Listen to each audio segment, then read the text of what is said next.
interact with each other to kind of give us what a dog is. Okay, so when I started this project, knowing how many lawyers and judges are in this room, you can kind of imagine the heartburn this gave my ethics committee at Emory, because dogs are not currently really used in research. There's kind of a sordid history of dogs in research which kind of fell by the wayside, and so when I brought this idea forward, they were not exactly enthusiastic about it, and plus the fact that I was going to use community dogs kind of further complicated things. So let me say a bit about this. How we train dogs to go into an MRI. So initially I was very clear. So like, we were not going to do anything to hurt the animals. This was all going to be voluntary. And in fact, some of the things I'm probably most proud of in this project is developing the ethical guidelines of using dogs in this kind of research. Essentially taking the rules from human research, specifically how we do research in children, and applying that to dogs. So the core concept that we developed was that the dog has to give assent to participate in the research. So if the dog doesn't want to do it, they have the opportunity to not do it. And the way they will express that is they leave. This is, I mean, it sounds funny, but it's actually critical because the dog has to know that they have the opportunity to not participate. It keeps them relaxed. And it also means that we do not use any form of sedation and we don't restrain the dogs either. Okay, so very briefly, training dogs to go in MRI, it's not for every dog. In fact, it's only a small proportion of dogs that will actually do this and enjoy it. It's not, anyone who's had an MRI knows it's not a pleasant environment for all of these reasons. The main one that bothers dogs is that it's loud. It's incredibly loud and it vibrates, and so dogs have to be acclimated to this environment, and it takes time. In most cases, it would take 4 to 6 months to acclimate dogs to this process, and we developed the whole training protocol around that. And as I said, the ethical principles we laid out is we would not harm the animals, we would not restrain them, no physical or chemical restraints, we use positive reinforcement, and critically, we use community dogs. So one of the first questions I was asked from the lawyers on the ethics committee is, well, why don't you just buy laboratory beagles? And then there won't kind of be any issues with ownership. So, because I don't want to. It's unnecessary. So these were the principles we laid out. These were actually the first 2 participants. So Callie is my dog. So she actually came from the Humane Society here in Atlanta, and Mackenzie was a border collie. And as I said, it was an excuse to bring my dog to work every day.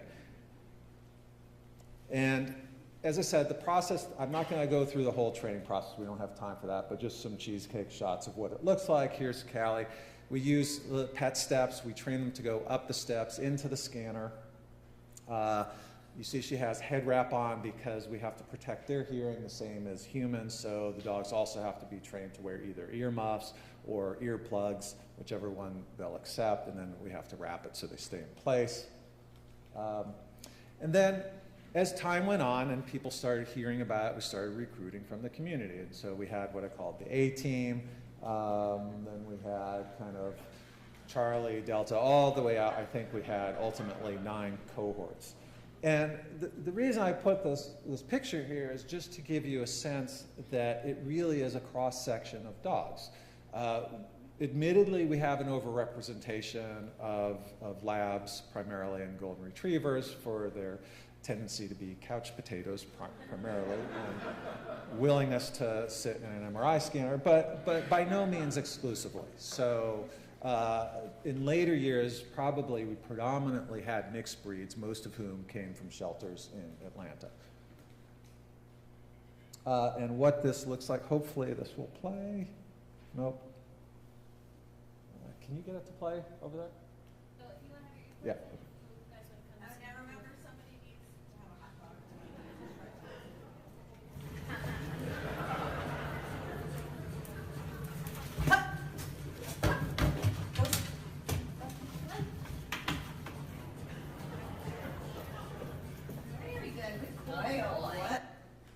Piece of cake, right? No. And can you play that one too? And this is what it looks like with the scanner running.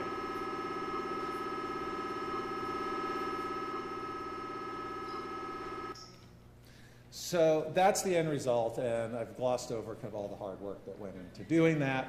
But in the interest of time, here's what it looks like from the other end.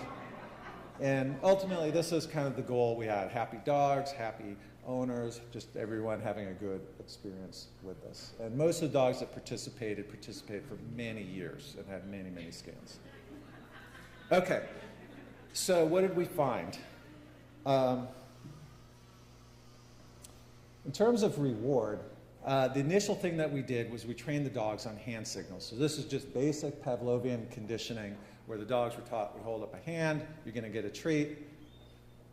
2 hands like this means no treat. And this was purely proof of concept initially. So this is Pavlovian conditioning. And what we found was when we held up the hand like this, we saw this response in the dog's reward system. And so as my colleague said, great, you just found out that dogs like treats. That's not the point. That was to prove that the technique works and that the dogs could be trained to hold still, right? Where it starts to get interesting, and let's see if this video will play, was we then went on and extended that to other types of reward. Critically, is that one playing?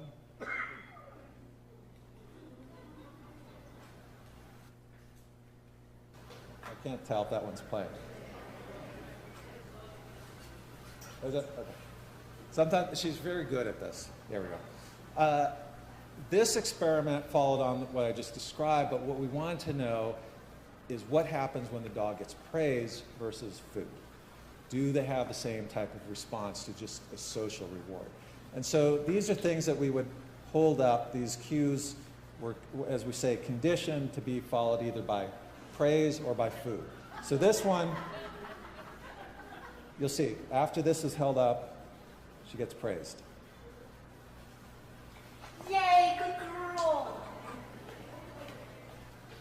So it's inscrutable, right? You can't tell what the dog's thinking.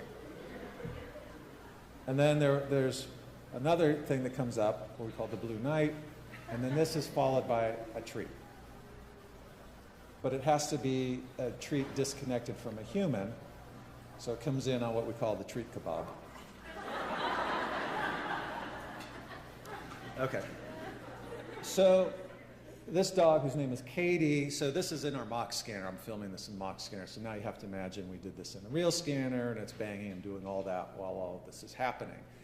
And so why do we care about this? I'm going to skip over these. We also did a choice test, so we would give the dogs a choice between going to their human, where they would get praised, or going, there's a little food dish on the lower left. I'm going to skip these in the interest of time.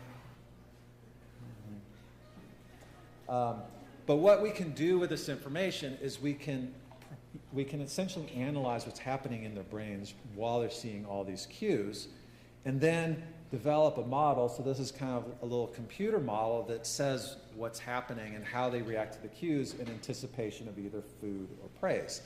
And what we found in this experiment is that 75% of the dogs, when we look at their reward systems in their brain, had equal responses to both the prospect of food or praise, meaning that it wasn't all about the food, that the dogs, you know, I hesitate to use the word love, but I do throw it out there because there's so many meanings to it, but they had the same kind of innate response that humans do to being praised and just kind of having a social reward, and it's not all about the food.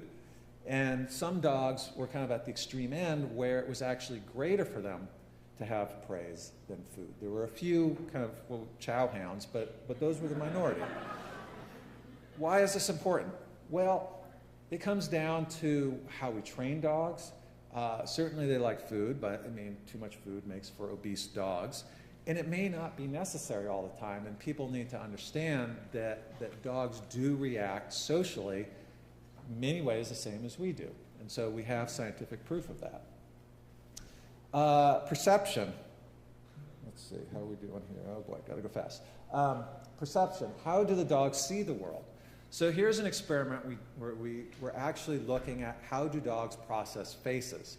So as we know, dogs look at us.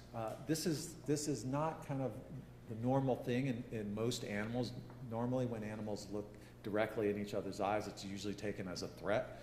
So with dogs, that is not always the case. It can be, but not always. And so we wanted to understand how dogs process faces. And so these experiments, we just show them pictures like you see here. We show faces, we show objects, scenes, and scrambled images. And what we can find is we can map out where their visual system is in their brain. And more importantly, that they have an area of the brain that is specialized for processing faces. And so we can see kind of in these other regions that those areas respond most strongly to faces. This is the same kind of architecture that we have in our brains, that all primates have, because we as primates are very cued into where we're looking and what other people are, what expressions people have, but also where their attention is focused. So dogs apparently have the same. Language, what we call the ginger effect. What do the dogs get out of human language? Very complicated. Essentially what we did was we had all of our MRI dogs learn the names of 2 toys. They were all different. It took unbelievably long time to teach the dogs this. I was surprised how hard it was. And the dogs had to go retrieve the object by name. It's quite difficult. But what do they understand when we say a word like ball or piggy or whatever those toys were called? The answer is it's not the same as we humans use language. So as a control, for example, we use something called SoDA words. When the dogs were in the scanner, they heard words that they had learned were associated with objects, and then they also heard gibberish words that sounded like real words. Normally, when you do that with humans, when we hear a word that we know is a word, the language parts of our brain become active because we start processing language and kind of turns off when it's gibberish. In fact, we saw the opposite with the dogs. It's like the gibberish caused more activation, as if they're trying to figure out what we mean. So this is important. It means, the reason it's important is because we talk constantly to our dogs. We talk constantly to all of our pets. And we kind of have this bias that we think they understand what we're saying. To me, it's amazing they understand anything at all from this kind of stream of verbal diarrhea that comes out of our mouth. Most of the time, I mean, we are not saying anything of importance to a dog. So they have the ability to key on a few things, but it's important to remember that they're not processing language the same as we do, and not to raise expectations that they can. And I think this is a trap that we tend to fall into, that sometimes we expect too much from the dogs. So when the dogs don't do what we want them to do, is it because they understand us and don't want to do it, or more likely, they just don't understand what we're saying? So that's super important. Okay. The last thing, interaction, as I said, is all about kind of the dyadic relation. One of the things that gets dogs in trouble is impulse control. And so this is one of the things that we studied. Let's see if that, no, this is, can you get that to play? This is something called a go, no-go test. Maybe. Yeah, okay. So here's Callie and her mock head coil. That means just hold still and you'll get a treat. And you'll see I have a dog whistle in my mouth. So she's been trained to nose poke that little target when I blow the whistle, except she's not supposed to do it when I'm holding my hands like this. Okay, so that's called putting on the brakes. Extremely difficult. Humans have a hard time with it. Dogs have a hard time with it. And so the question is, when they're putting on the brakes, what part of the brain is active? And so we can figure that out, and it's this little part of their frontal cortex. And so we humans have a big frontal cortex. It occupies roughly the front third of our brains. Dogs' frontal cortex is about the front 10% of their brains. So they just don't have the neural territory to exert a lot of self-control. And so this also is important because what lands dogs in shelters? They bite, they do things that their people don't want, they, quote, have no self-control. What's important to know about this brain region, same for humans, because it functions in kind of these complicated ways, speaking of humans, when we're distracted and our frontal cortex is engaged in other things, our self-control also goes down because there's only so much neural resources that we have available, and then when you're talking about dogs, it's even less. So again, these are the kind of insights that have real-world implications for understanding interactions with dogs. When they're distracted, you know, they can't be expected to have all the self-control that you would necessarily like. Social emotions. This is our fake dog. We did an experiment where that fake dog got fed, and we saw how the dogs reacted to that. So do dogs have jealousy?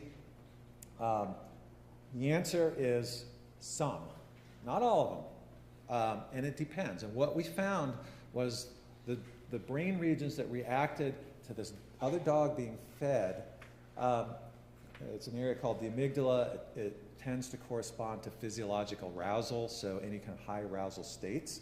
So some dogs had that response, and the dogs that did were the dogs who scored high, particularly on dog-dog aggression.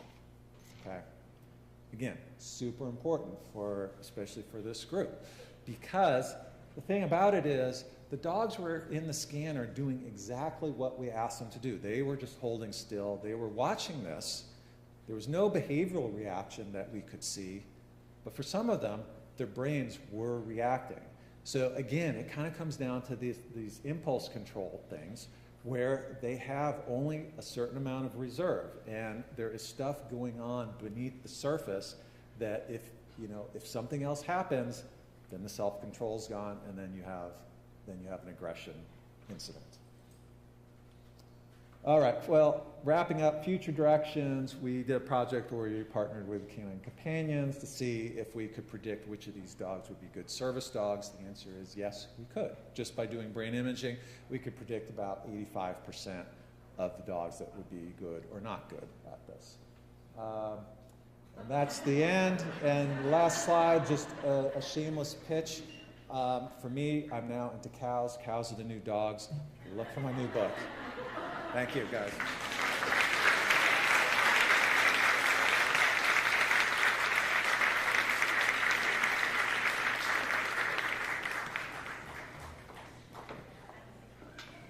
Thank you so much, Dr. Burns. Did you guys learn anything? Yeah, right. All right, let's give them a hand.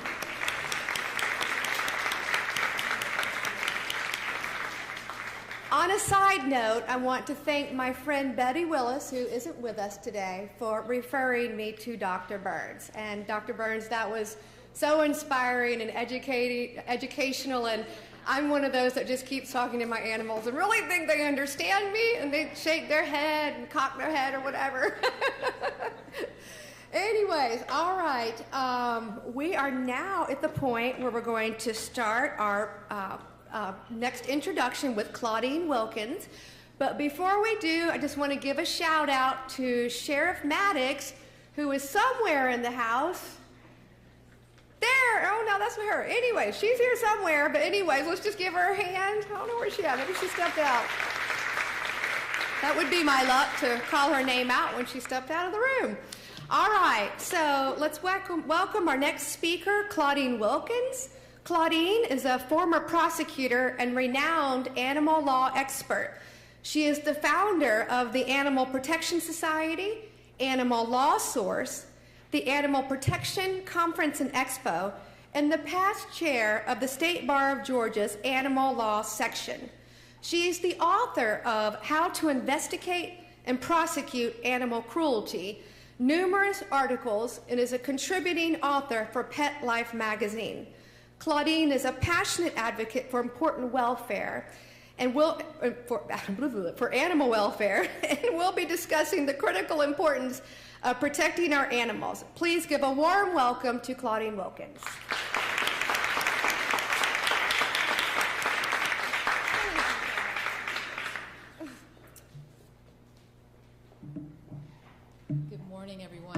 tend to move around, so I might use a mic. Hello, thank you so much for being here. I'm very honored. Thank you, Commissioner, and everyone that made this happen. Today is a first day in the new beginning, I think. Just my background, I guess you asked me to come here because I kind of had my finger on the pulse of animal law and animal issues for about 30 years in Georgia. And I started out as a prosecutor. As a little girl, I was like most kids in the 70s. I wanted to be either a ballerina or a veterinarian. So my mother was actually a ballerina and had a studio, and I could have very well done that, but I chose vet. And then I took organic chemistry. And I made a big fat D. So thank you for that D. I became a lawyer. I'm going to move around just so I can see better. I'm so short, you know. Anyway, so as a result of that, my first job was as a prosecutor back in 1997-ish in Cobb County.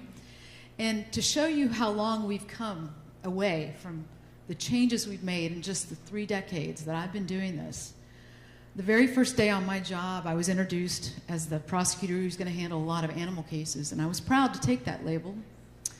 And I'll never forget what the judge said to me that day. He leaned over his bench, very imposing judge, and he said, "If I can't sit on it or eat it, an animal is of no use to me." I never forgot that, and that is when I decided to teach animal laws and how to investigate. Because if my own judge wasn't interested in it, I was going to find out somebody who was. And I asked my boss, can I put together a conference? And they said, do it on your own time. I said, okay, I will. This is our 25th annual year that I'm doing this conference, and I teach along the way. But I've learned so much from just the people who are in the field. So we've come a long way. Here's just a snapshot of the laws that have passed in Georgia since I began. Many of these I've worked on myself. Today we're going to talk about the cost of care. What a great success to hear from Commissioner that we've gotten that now part of DeKalb. But we've come a long way and a lot more to do. So think about just the concept of animals. I mean, we used to keep our dogs outside, 40s, 50s, 60s, 70s. That's where they belong. Now they're in our beds. They have their own air-conditioned rooms sometimes, whatever. But what's in a name? We called it the dog pound. And where did you find that dog pound? Behind the dump, right? But now we've got animal shelters. So dog pounds went to animal shelters, and then we thought about that a little longer and how people understand the words of action. And animal shelter to some people meant it's a place where you go put an animal and it has shelter and it stays there and something happens to it. We're not sure what it is. Now we're calling it adoption centers. Adoption it's a verb, adopt. So we want people now to come in and see what's happening in their community. And not only are they offering animals to adopt, they're giving more resources, just like we know Lifeline is doing. Shelters today are offering microchipping, behavioral evaluations, post-adoption enrichment programs. So that if you have a dog that you just adopted that's chewing on your couch, they're going to send someone or talk to you about how to correct that behavior before you bring it back in. So there's so many new things going on in the world, in the nation, all across the world, actually. I've studied what's happening in Australia, Britain, France. It's amazing the changes. We've come a long way. So what builds the foundation of a good policy and program? Well, if we want DeKalb to be the model for all 159 counties in this state, then we got to do it right. So what builds that house, so to speak, is good laws, enforcing those laws, educating those who enforce those laws, awareness for the public. We've heard of all these wonderful programs that are happening. Does the public know this? And I'm going to talk a little bit more about that in a minute. But education, not only just for those who enforce the law or have something to do with animal sheltering, but also the public. And last but not least, resources for spay, neuter, and many other things. So I'm not going to spend too much time reading. I'm just going to tell you some stories that I've learned from my experience teaching those people involved in animal issues in Georgia. The one thing I've learned is if you don't know your state law or your local ordinance, you really don't know anything. You have to know how the laws operate in your local place and also in the state. To me, the resolution for making DeKalb the model is changing the next generation. If we don't tap into the kids, it's not going to continue. So that's very important to me. So for solutions, I threw this together. I thought, well, what have I seen over the years that make things work? And we'll break these down. Here's just everything at once, and let me just go through these quickly. So, do we have the best communication through all agencies? When somebody calls in for a cruelty case, neglect, or roaming dog, or whatever it might be, is dispatch educated to send it to the right place? How long is that call going to take? How long will somebody be waiting for animal control to get there? I can tell you many stories where people were sent to the wrong place. Sometimes ACOs were sent to very volatile places, and they weren't prepared to protect themselves in those cases. So we have to look at that as well. Are the solicitor's office talking to the staff at the animal control? And is the shelter talking to animal control? Are animal control officers friendly with their law enforcement officers? There are things in our state that animal control officers cannot do. They cannot arrest someone unless they're post-certified. That means the law enforcement agencies in Georgia have to be part of the plan. And I don't know if you know this, but our laws mandate that 2 positions must be enforced in every county. The law states that every county shall have a dog control officer and a rabies control officer. It says it right there in black and white. I've polled a lot of our commissioners around the state, and they don't know this. What it means is that every county shall have someone appointed that will handle those type of things. It could be environmental director in that county that doesn't have animal control. 30% of our counties do not have any animal control or any animal ordinances whatsoever. You actually have pretty decent laws on the books. Some of them need some tweaking, and some of them need to be completely washed and revamped and rewritten. But communication between the parties is the reason I started the conference that I did 25 years ago. And I'll tell you a quick story. We had a little girl, well, let me start with the dog. We had a chow that came in and had sarcoptic mange. Does anybody know that can, raise your hand if you know that can be transferred to humans, right? Okay, so luckily I had some training in domestic violence, and I understood the link between animal cruelty and domestic violence, neglect and child cruelty. Big connection there. And the officer walked in my office. I was a prosecutor, and he said, oh yeah, my first job, I forgot to tell you, was a vet assistant back in the day.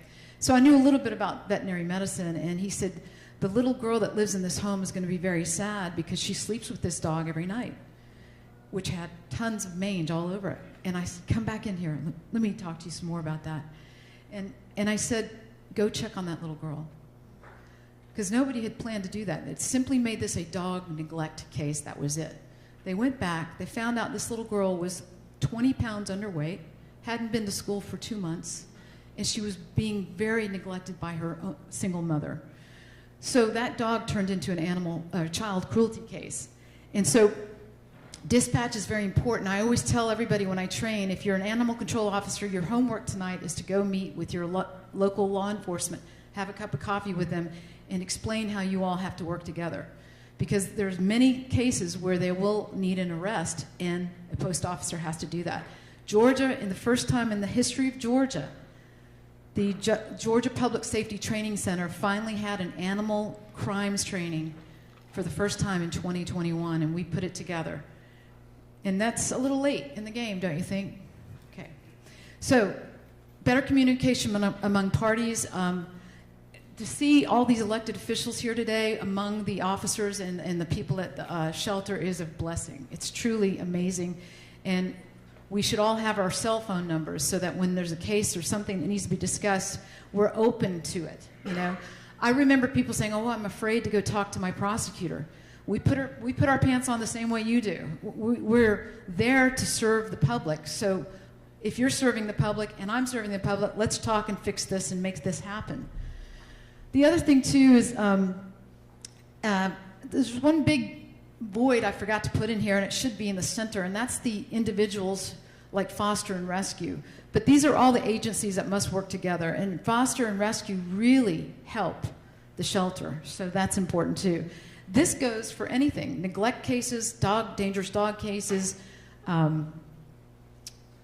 just, it could really apply to many things. So sometimes you don't have law enforcement involved in certain issues with animals, and that's okay, that's different. But so the other thing is resources. I mean, come on, let's be real, everybody. It takes money, right? Money is important, resources are important, and it's nice to see that the elected officials understand that here today. So the population, does anybody know the population of DeKalb County? Shout it out, anybody?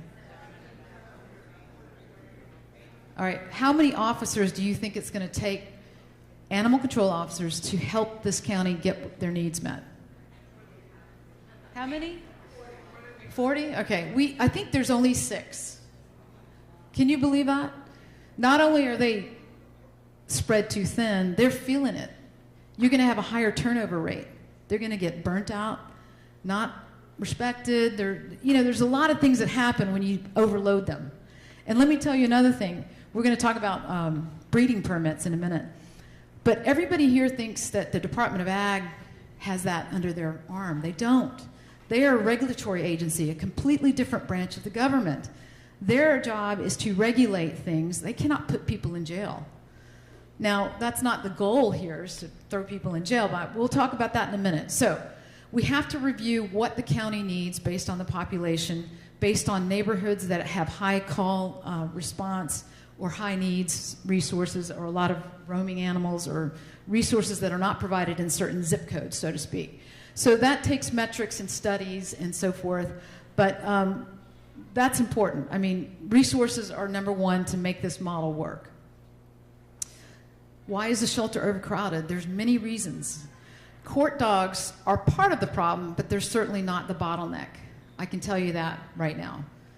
It's obviously, the size of the shelter, the population growth, we have inflation, the economy, post-COVID. There's so many reasons.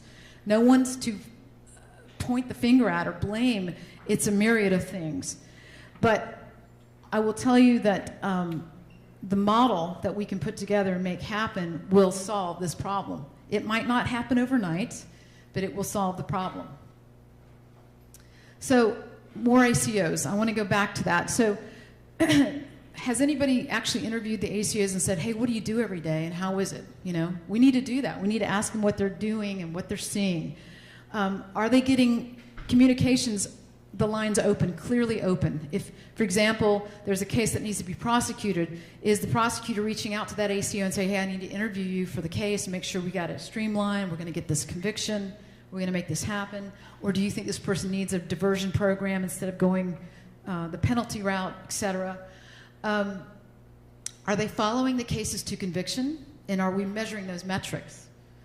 Are they getting the training they need? Are they getting local ordinance training, state law training, compassion fatigue training, how to handle OC spray or poles or rabies training? I can tell you right now, most of the law enforcement officers have zero training in handling rabies or potentially rabid animals. So I have heard, and I talked to the officer who actually put his hands on a rabid animal, a dead one, but there still can be exposure there. Luckily, he was smart enough to put some gloves on.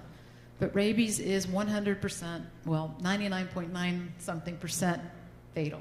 So do we want that to happen? No, we don't. And the other thing, too, is what attracts good people to come and work for you? Well, first of all, ongoing training and providing them credit for that training. Post officers have to have post credits. Law enforcement seeks out post-credited courses. Lawyers do too. Veterinarians do too. But we, in our state, do not certify animal control officers. You could get a GED and start working tomorrow as long as you have some good training on the job. That's great. But oftentimes they're not trained in just the basics, like how the court system is set up. So we have to offer some sort of credit for those that want to come to training. In Florida, for example, you can't be a ACO, animal control, unless you're certified and you have mandated training. We don't have that in Georgia. All right, so training. I've been doing this since I can't remember. I mean, 96. And I just started out because I wanted to. I don't know why. I just said, I do. There were a few cases where the animal control officers were mad at us, the solicitors, for not doing their jobs. So they would work up the case, and then we would drop it or not care about it.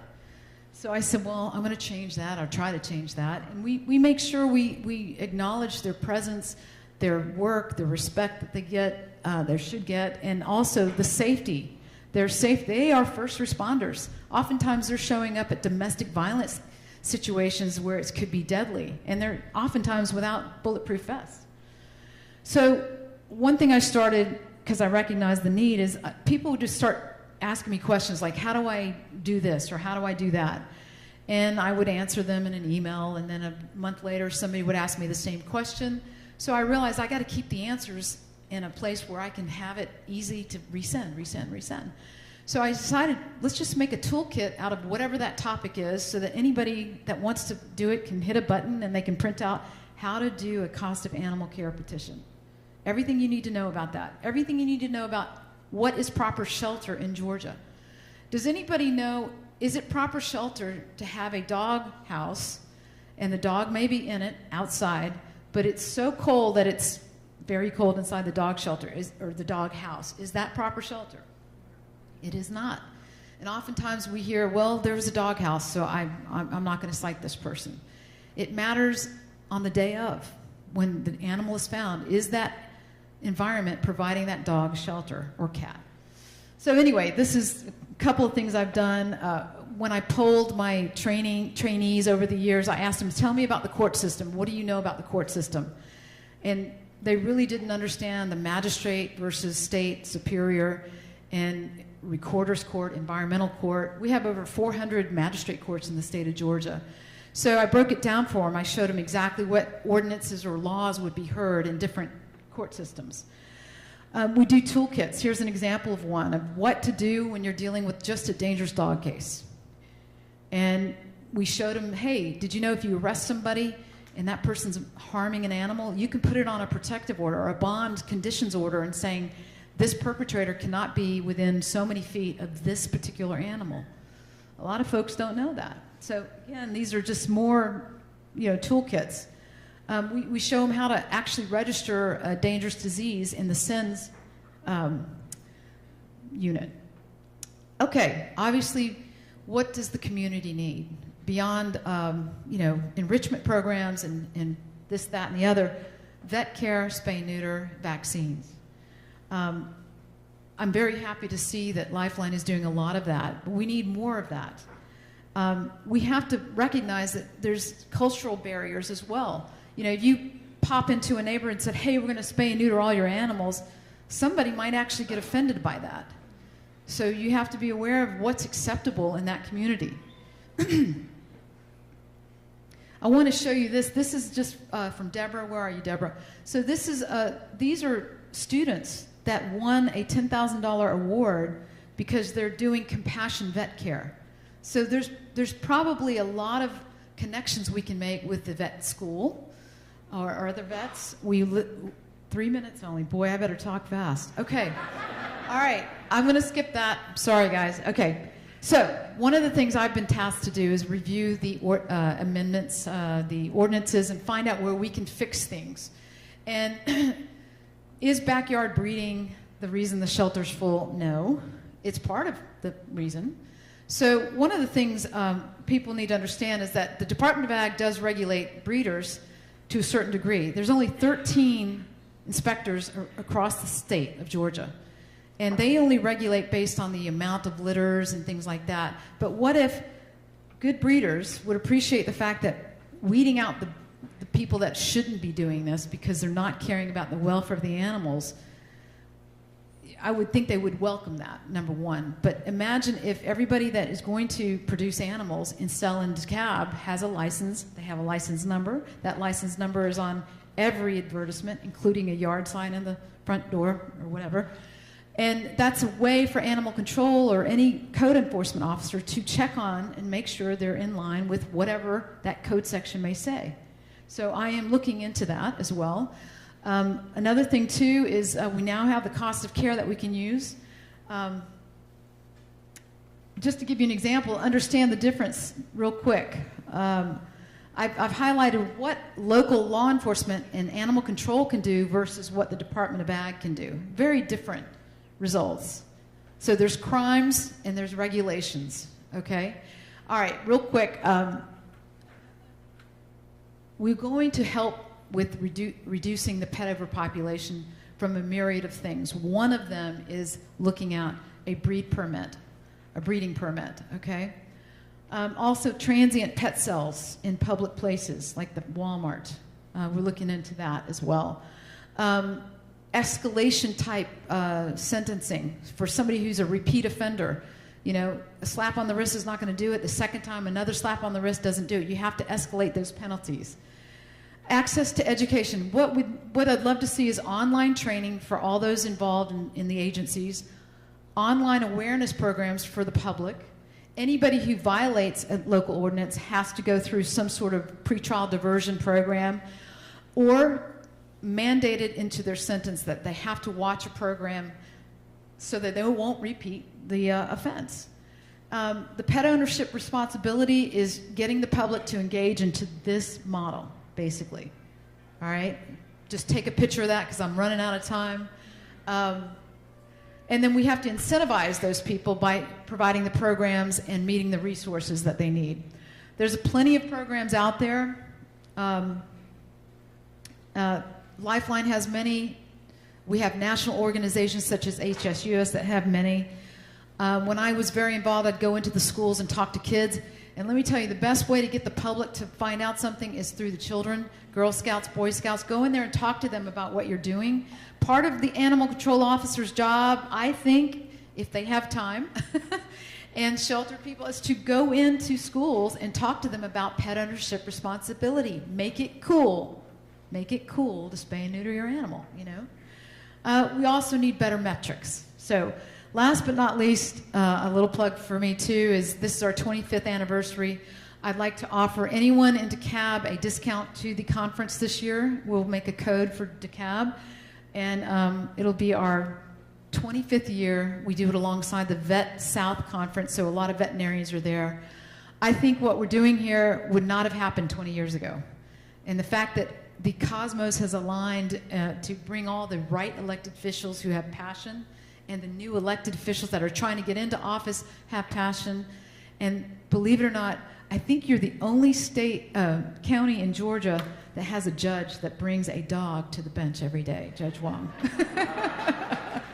So thank you so much for letting me speak today. I appreciate it.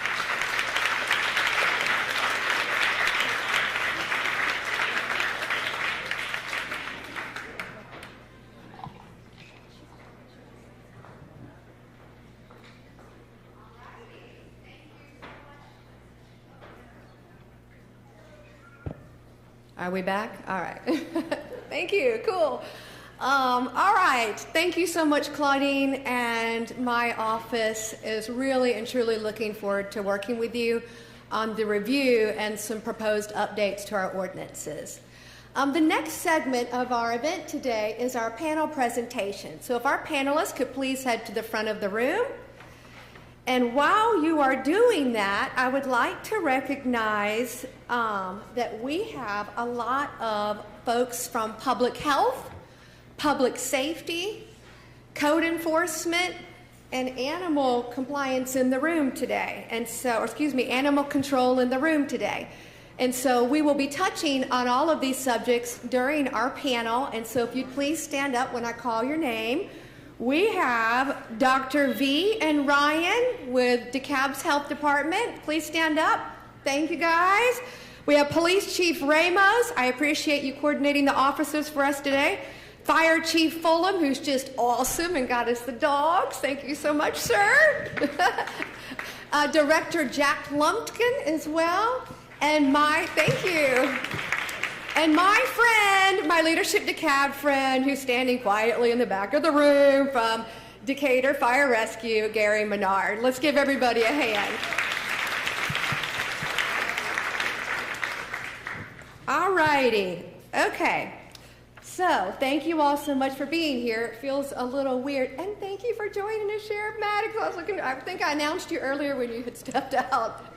And quickly, also, Mayor John Park has joined us and will be speaking shortly. All right, we have a distinguished panel of 5 experts here with us today to delve deeper into the issues affecting our community's animals. Each panelist brings valuable insights, wisdom, and experience in animal services, animal law, fostering and adoptions, pet health, law enforcement, and so much more. I'll briefly introduce each panelist, and first up is the Honorable Judge Alvin Wong. Give him a quick hand. It's so cool that you bring your dog with you to work every day. The Honorable Alvin T. Wong serves as an elected judge of the State Court of DeKalb County. He was the first Asian Pacific American to run for public office in Metro Atlanta and is the first to be elected judge in the Southeast. Judge Wong immigrated to the U.S. from Hong Kong at age 14. He lives in Atlanta with his lovely wife, Jeannie Lynn, I ran into in the bathroom, of course, a creative communications consultant, and they have 2 cats and a dachshund. We are blessed to have Lisa Milet with us today. She is the Annie and Zach Stanton Distinguished Professor of Canine Welfare Law at UGA, it's a lot of words, and also serves as the Executive Director of Athens Pets. Milet's teaching and research focuses on legal issues concerning animal welfare. She is the founder and director of the School of Law's Practicum in Animal Welfare Skills, and she published Backyard Breeding, Regulatory Nuisance, Crime Precursor, the first academic article on the small-scale commercial breeding of dogs. Next up, we have our very own Sheriff Maddox. DeKalb County Sheriff Maddox's successful 20-plus career in law enforcement includes experience with various agencies serving the metro area, including the City of Atlanta and the DeKalb County Police Departments. An Atlanta native and DeKalb County resident, Sheriff Maddox became DeKalb County's 50th sheriff in 2019. Sheriff Maddox earned her Bachelor of Arts in Sociology from Morris Brown College, an MSA degree in General Administration from Central Michigan University, and her Master's in African American Ministries from the Newborough, I hope I'm pronouncing that right, awesome, Theological Seminary, Newborough College of the Bible. We also have Dr. Gloria Dorsey with us today. She has been on staff at the Atlanta Humane Society for 27 years and is currently the VP of Outreach and Advocacy. She was previously the Vice President of Medical Services for more than 18 years.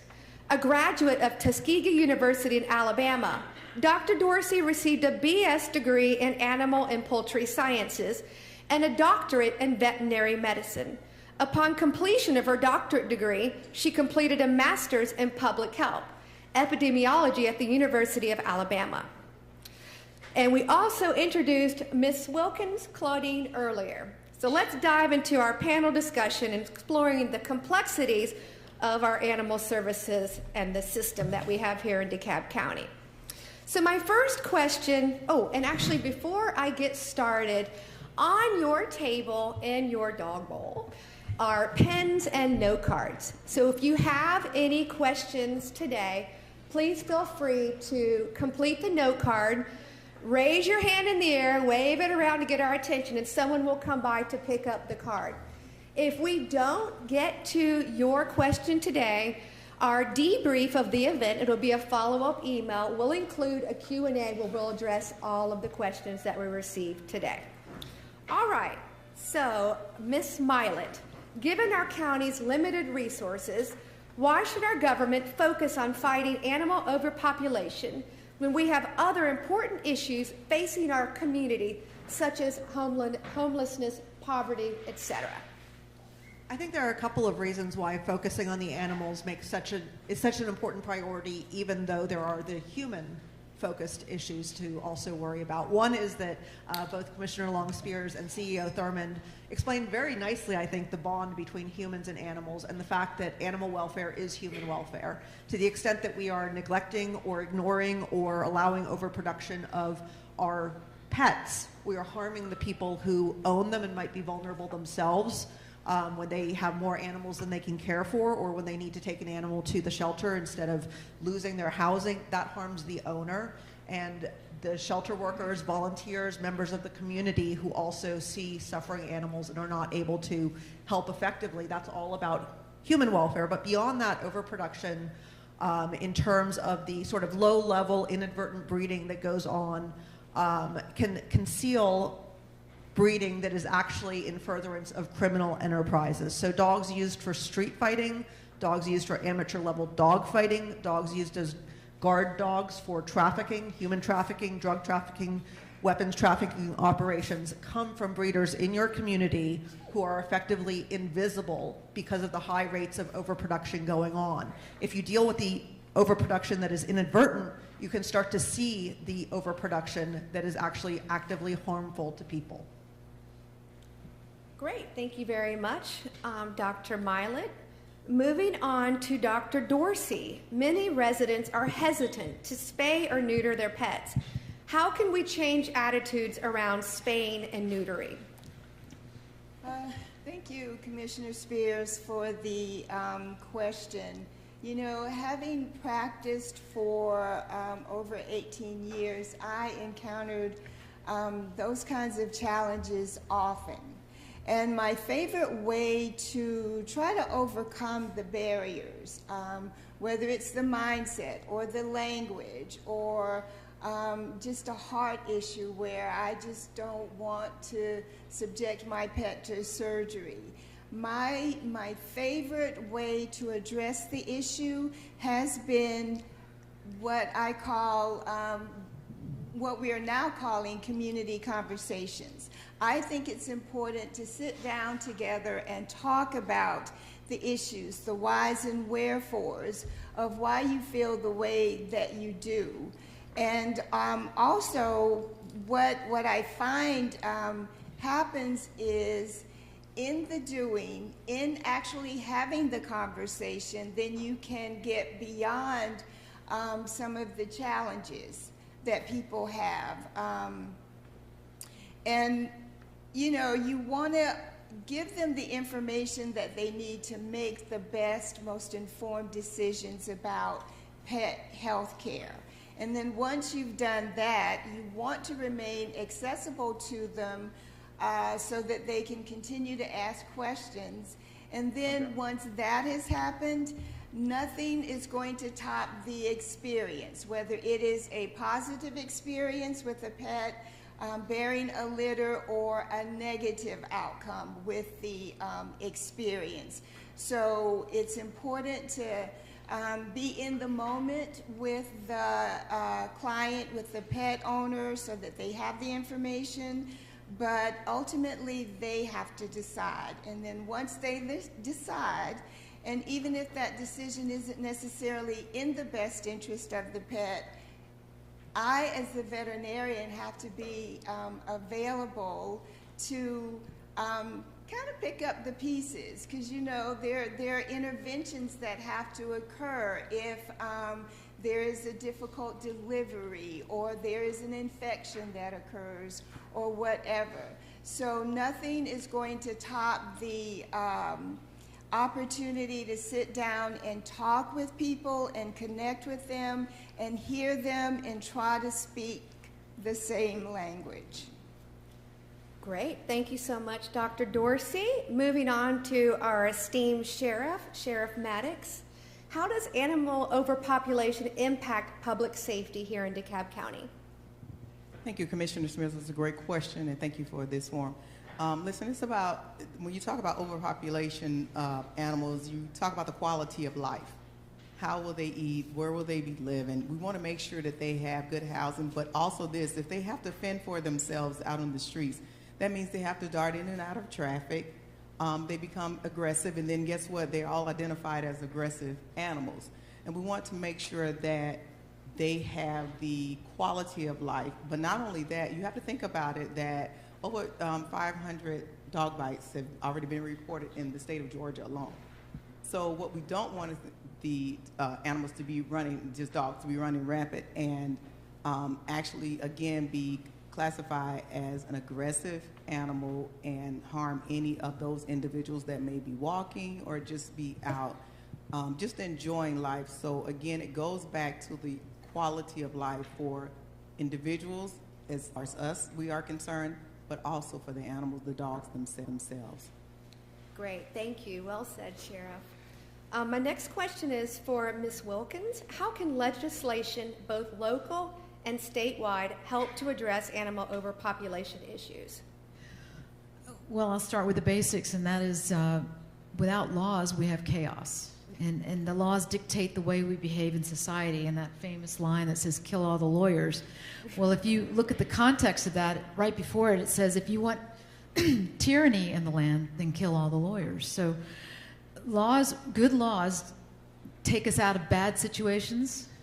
I mean, think of the history there, and I could name a million things, and put us in a progressive movement. And we also need to have laws that are understandable, easily to convey to just the average person, and also constitutional. So, I mean, truly, the cost of care is a perfect example. People ask me, well, how did that get passed? How can you deal with that evidence differently than a bag of cocaine that might be stuck in a cabinet somewhere, which can wait till the trial is heard 2 years later. But when you have a living, breathing animal and it's stuck in a cage in the shelter, when an adoptable dog or cat should be rotating through that, not only are you losing money because that dog or cat is being held there for so long, it's a system. It's going to the prosecutor and saying, can we move these live evidence cases quicker through the system for court efficiency, along with making sure that laws tamp down the pet overpopulation. A breeding permit would be a good example of that. I think that's, I mean, I could keep going, but I don't want to. Well, I appreciate you being sensitive to time. Thank you very much, Claudine. As a little side note, I know many of y'all can't see Theo. He is laying down on the floor, just chilling right here in the center of the aisle. So maybe next time our event, we have no tables and we just all sit on the floor with our pets. Maybe next year, I don't know. All right, moving on to Judge Wong. One of the goals of the DeKalb County Animal Services Advisory Board's 5-point plan is to address the issue of court-held dogs. What are some of the things in DeKalb County that we can do to address this issue, in addition to the cost of care legislation that passed yesterday? Do it better and faster.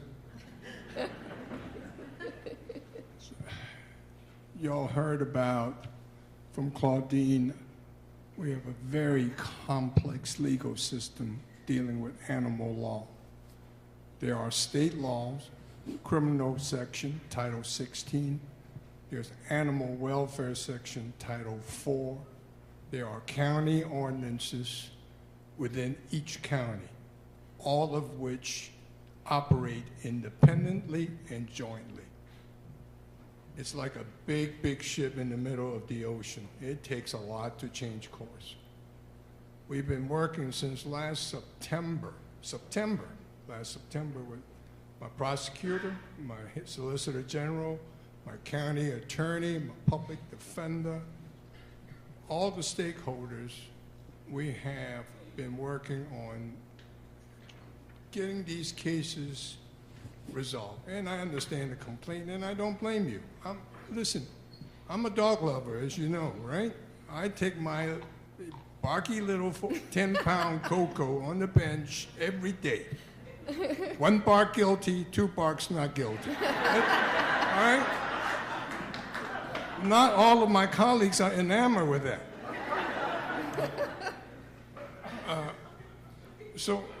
And for a matter of transparency, I was a Lifeline board member for 6 years. So I understand these issues from both sides of the fence. And I've seen many of the advocates in here in my courtroom. And a lot of times it's just difficult to explain legal process, the procedures, and so on. So the long and the short of it, we're working very hard in trying to make all of these pieces work, trying to update these legislation, and I'm very happy that our county commission, our CEO are all on board with this. You know, the bottom line is one of resources. Everybody needs more. You want cases faster? Give me more judges. Give me more prosecutors. Give me more public defenders, right? You want these dogs not to come into the court system? Give our Director Lumpkin more resource officers, more animal control officers, more. And what does more mean? Money. That's the bottom line. Yes.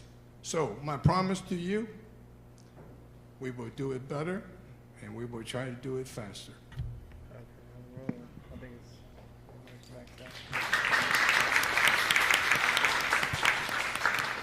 Thank you, Judge Wong. We are so lucky that you were on the bench, and you can never, ever, ever leave DeKalb. Just saying. That's what my wife told me. All right, I have one more prepared question for our panelist, which is, oh, thank you so much, which is for Ms. Milet, and then we'll go into some general questions. And if someone on the team can please give me a time check in the next couple of minutes, so I don't run you guys too late. All right, Ms. Milet, Athens-Clarke County Animal Services has had great success reducing intake numbers of puppies at their shelter and reducing space pressures at their shelter while keeping intake open. Can you share how they were able to accomplish this? Sure, and as Rebecca Gwynn and as CEO Thurman mentioned earlier, last year and this year are very hard years for shelters nationally. And so I don't want to pretend in any way that there's some panacea or there's some set of things that will reduce all space pressures. But Athens, and I want to give a little bit of context, Athens has 1/6 the population of DeKalb County, so I knew the answer to the question about the number of people in DeKalb County because we looked it up on the way in. And so we have 130,000 residents, so it's 1/6 of DeKalb County.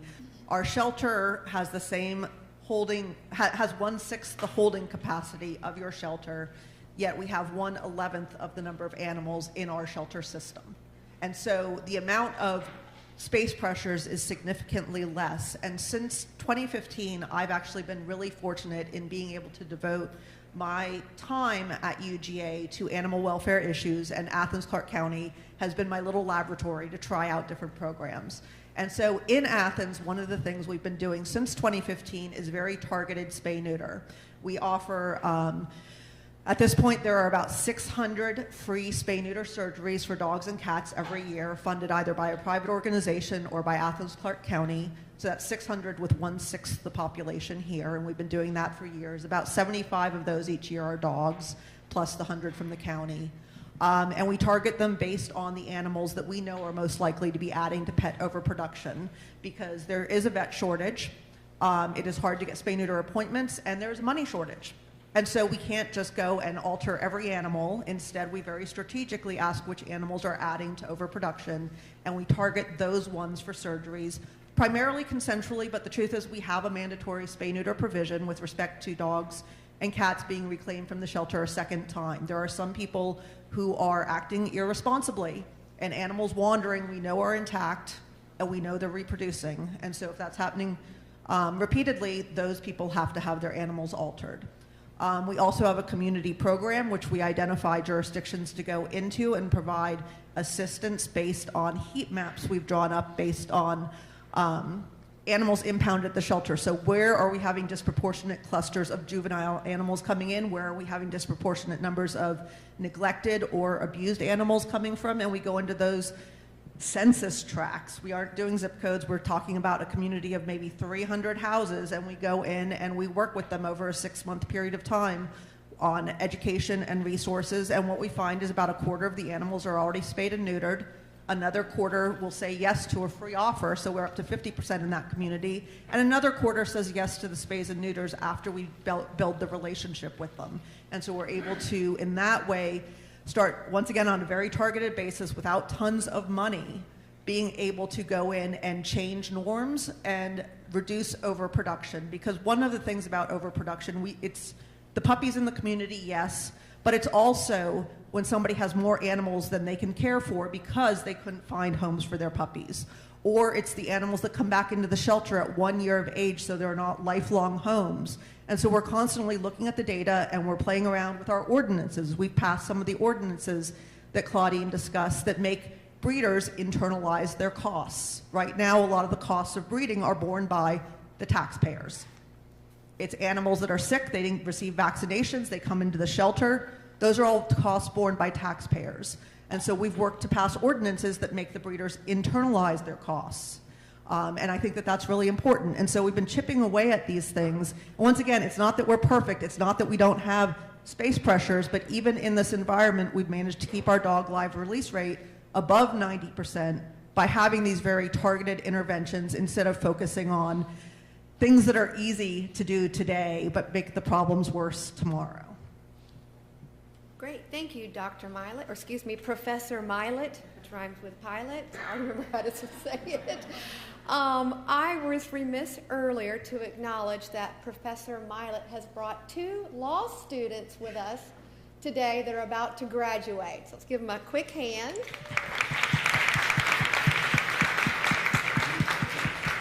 Please make sure you take care of our furry friends when you're off doing your luring stuff and all that good stuff.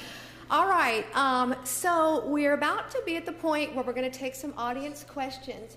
So if you have a card that you have not completed yet but have a question, please fill it out quickly, raise it up if you've already, over here guys, thank you so much. If you've already filled it out, raise your hand high please. And while we're doing that, we're just going to do a quick, rapid round of a 1-sentence or less response. I know how hard that is for all of us.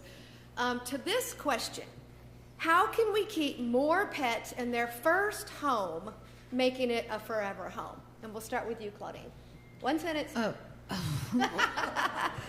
Well, in our legislature this year is the Safe Home Act. And it basically recognizes people that are under duress or have issues. This allows them to stay in their home.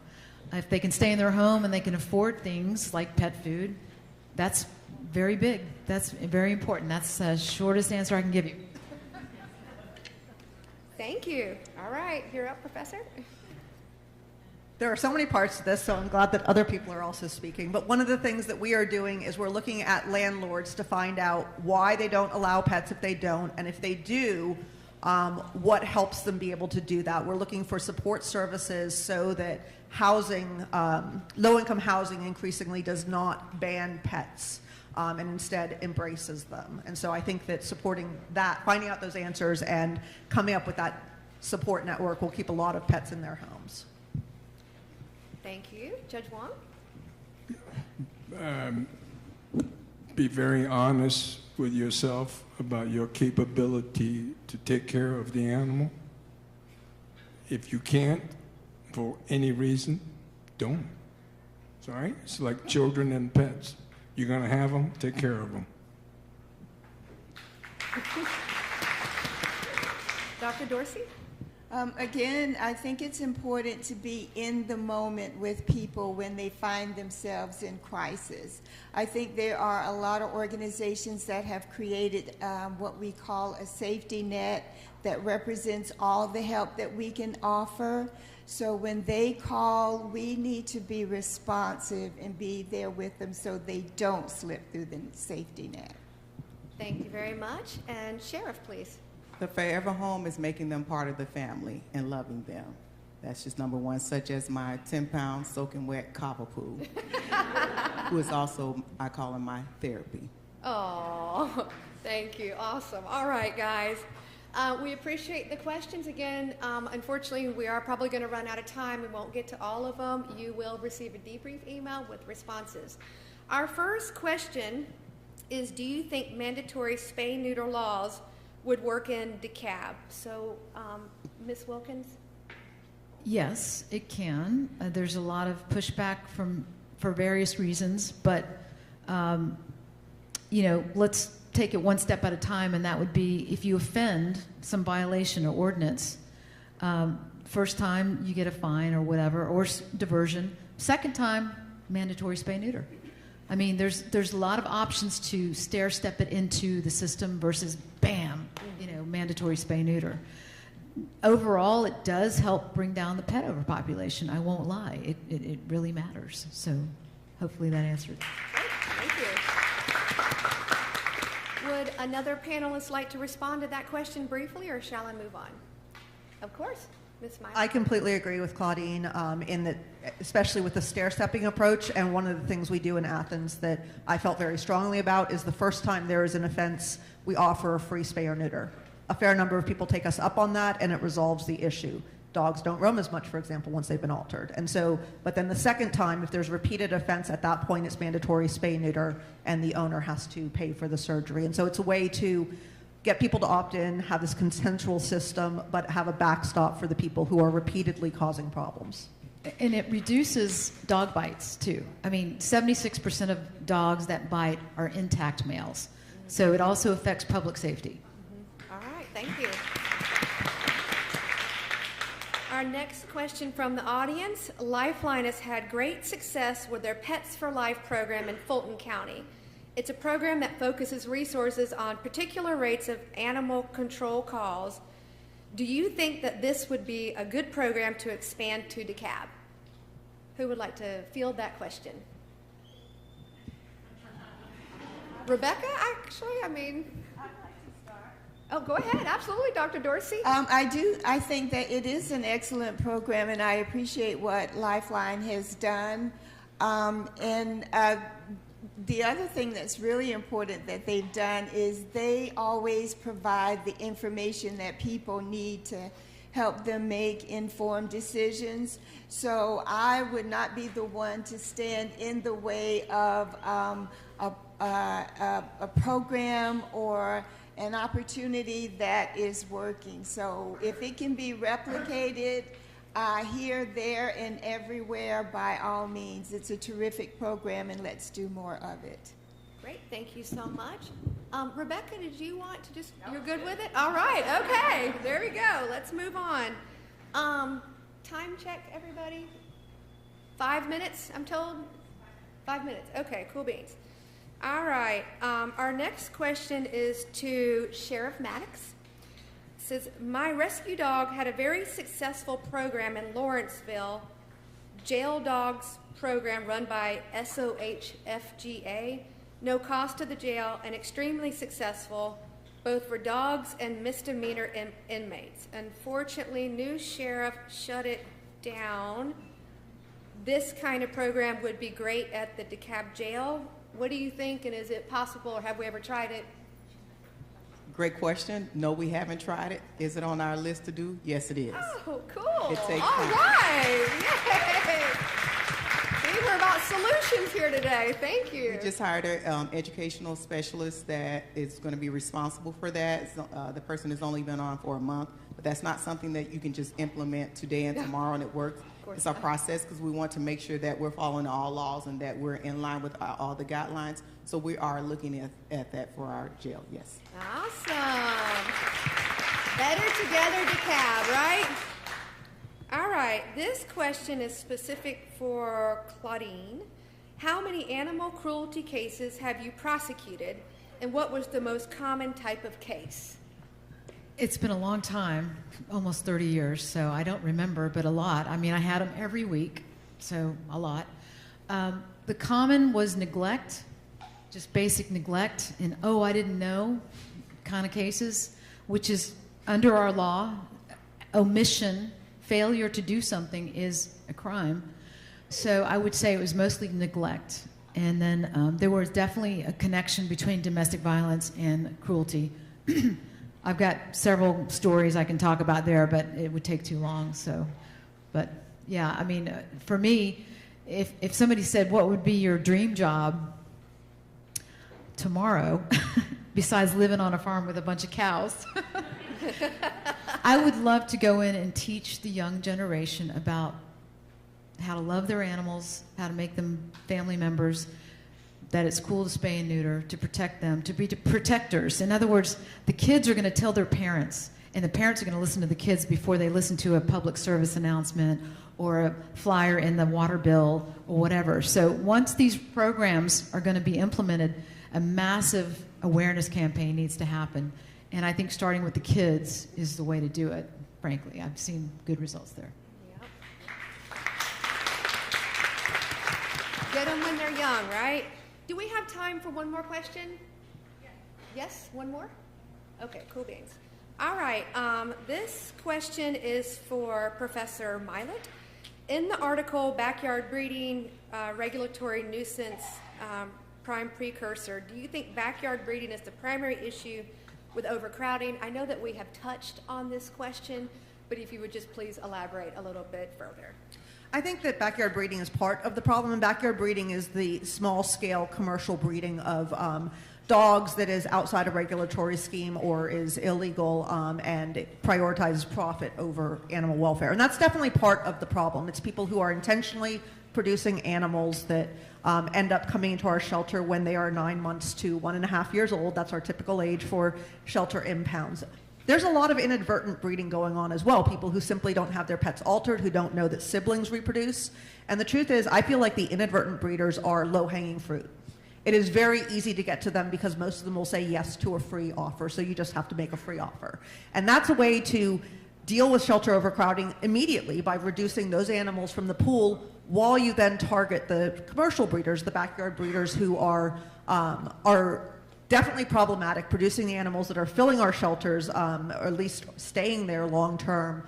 But they're harder to get to in terms of it takes laws passing, which takes time. It does take resources, and it takes a lot more enforcement. So I think you start with the low-hanging fruit of inadvertent and start getting that as well as you can, and while you're simultaneously working on the laws and the programs to be able to deal with the backyard breeding and deal with this problem longer term. Great, thank you so much. Let's give a hand to our panelists. A sincere thank you to all of you on behalf of DeKalb County, our design team, our animal lovers, and all of our 2- and 4-legged residents. So thank y'all so much. Thank you. Of course, yeah. Also, oops.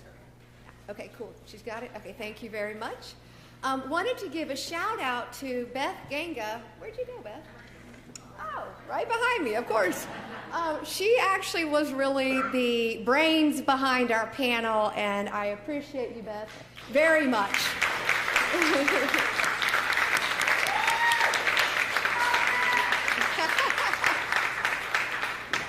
Y'all might not know this, but Beth has been fostering for, what, 20 years now? All right. What makes it kind of cool is that Beth has been fostering with our very own Brookhaven Mayor, John Park. Welcome, welcome. Let's give him a hand.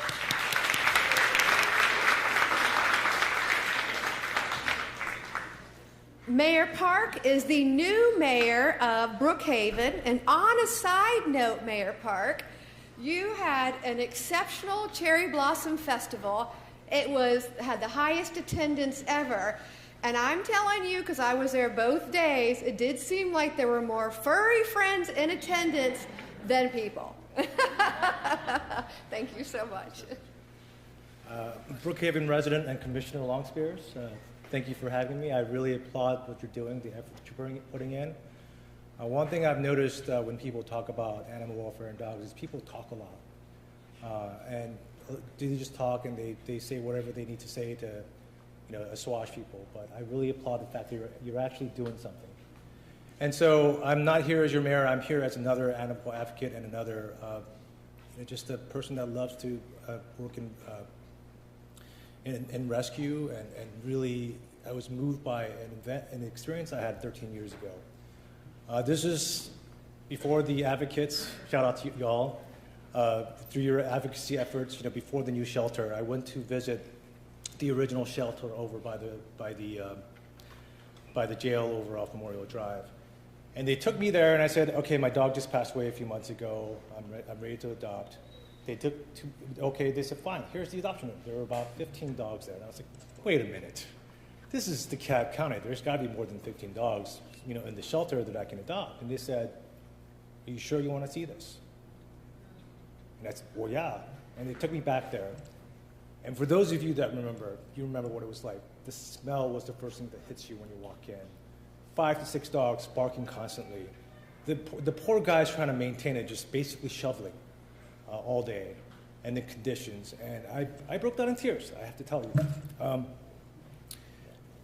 I ended up adopting Jamie that day, and I saw a little flyer for Friends of DeKalb Animals, and I went to a fundraiser.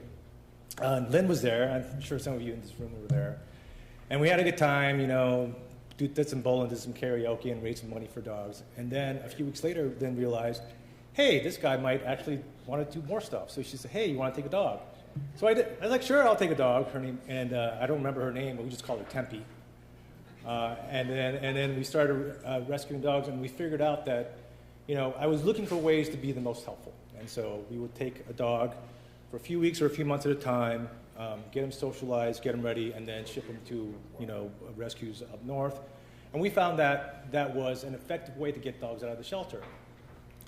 And I'll get to the point. We knew then that we're not going to adopt and rescue our way out of this situation. We have to have a holistic solution. So I really applaud Commissioner Long-Spears and all of your efforts, including Brookhaven resident Judge Wong, participating in being a part of the overall solution. And so as I continued my efforts in rescue and adoption and fostering, I got a call from one of my fellow colleagues who said, I'm driving around Atlanta with 10 puppies in the back of my van, and I'm going to keep driving around until somebody takes half of them, because I can't take all 10. So we took 5. I didn't even bother to, I just made up names. One was Eagle Face, one was Kevin, one was Bruiser, and we just made up names. And I've had situations, and they had ringworm, and I have to, make sure that we didn't get ringworm. And then we had those are the hard times, and dogs that would just punch me in places that I care not mention. And then we had, amazing experiences, like the puppies that are about this big. That you have these big teacups. They would fit in them. They would just sit them in there, take photos, and after we released the photos, there was a 90-person wait list for those dogs. So we've had joyful moments like that. But moving forward, those little anecdotes aren't going to solve the problem. And I really appreciate the efforts that you've taken, what I've heard. That is the path to success, and I'm willing to do as mayor anything to advance our efforts to protect the animals in DeKalb County, to be a more civilized society, and to live up to our responsibilities over man's domain. So I appreciate you inviting me. I appreciate your efforts, and Brookhaven is ready to work with you to do anything required to advance the welfare of animals. Thank you.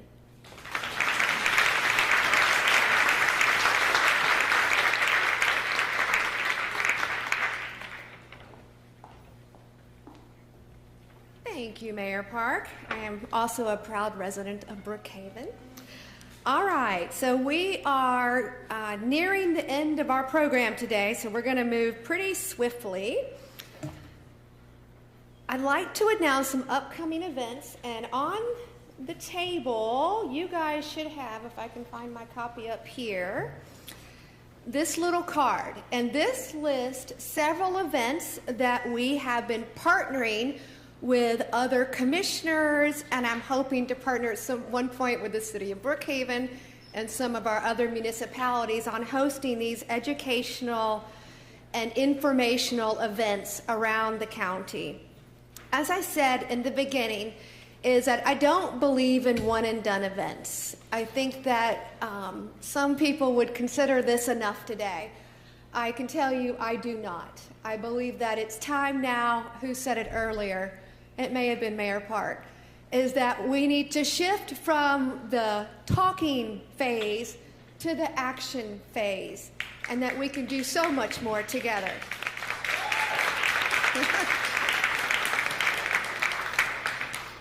So throughout 2024, we are partnering with Lifeline and again other organizations focusing on specific aspects of the DeKalb County Animal Advisory Board's Common Sense Solutions Plan.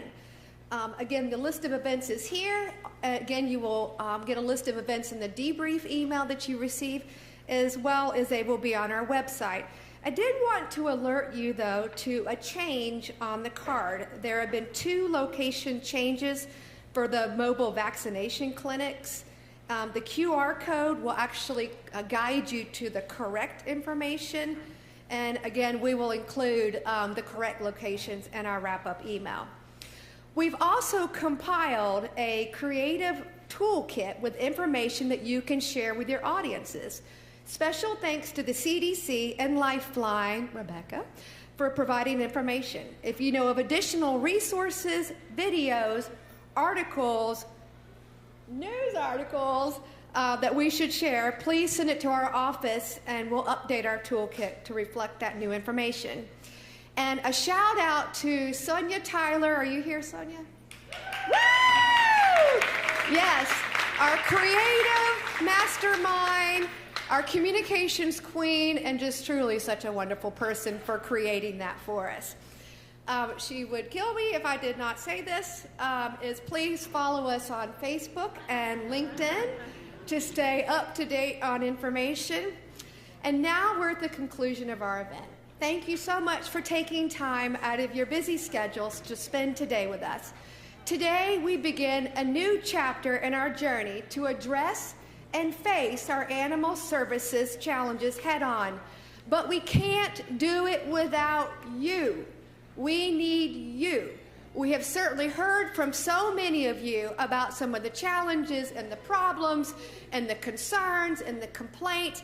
But guess what? We are better together, DeKalb, and we need to work together to resolve this problem. Today we have heard from Cleo. Cleo's ready to go. I need to hurry up. Today we heard from experts that give me, and I hope you, some hope that we together can solve these challenges and improve the lives of our furry friends. While systemic challenges often feel daunting and scary, every single person in this room can contribute.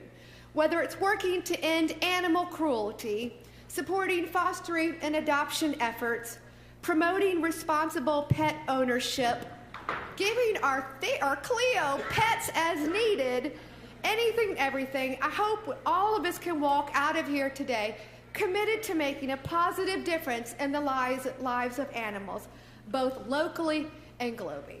All right, everybody go home. That's it. It's a wrap. Thank you so much.